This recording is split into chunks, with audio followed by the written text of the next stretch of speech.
Hi guys, I'm going to talk to you today about one of our most popular fly lines from RIO. So if you're a salmon angler and you're starting to think about your autumn salmon fishing, then this one is definitely for you. Now, we get asked all the time, and I know you guys have a lot of confusion about the different types of salmon line that is out there. You basically have three different types. You've got your traditional spey line, you've got the Scandi or shooting head style like this, and you've got a Skagit. Now, to make it a little bit clearer, if you imagine that you had one of each and they were all a 9 weight and they weighed approximately 38 grams, you'd find that in that spey line, that 38 grams of weight would be spread out over 65 feet, which means that you'd have to have an awful lot of line out to the top of the rod to flex the rod properly. Now, with a Skagit line, that goes to the other extreme, and that's been shortened down to about 24 feet, but will still be weighing the same weight. And in the middle, the nice easy one that we've got in front of you to use is the Scandi or shooting head style. Now that 38 grams is spread over 38 feet. And it's a really neat system that they've got. So when you're setting up your reel, you put your backing on as you ordinarily would do, and onto that you then attach a running line. Now, what type of running line you use is completely up to you. There are several different ones on the market. So for instance, the slick shooter here from RIO, this is a monofilament style running line.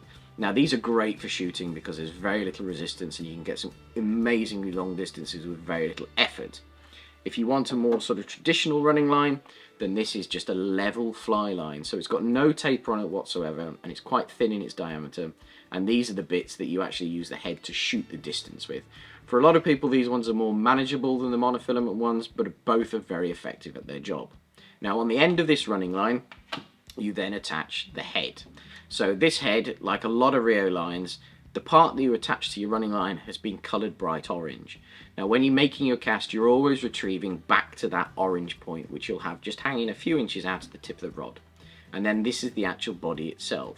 Now onto the body, to complete its 38-foot taper, you have an option of 4 different tips, which come as part of the package. So you have a 15-foot floating, so you could attach that and then the whole head would be floating. If you wanted to go down a little bit further, you've got an intermediate.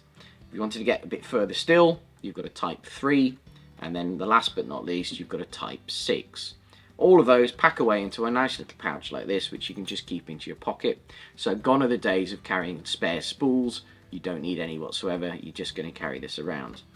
So these tips complete the taper of this fly line, and if you wanted to go from a floater to a type 6, you take the floating one off and you put the type 6 on, and that gives you the same 38-foot head every single time. So this is a really easy kit to use. Back in the days when we used to teach with spey lines, it could take anything up to 10 hours maybe before an angler was able to go out onto a salmon river and potentially put the fly in the right place and catch a salmon.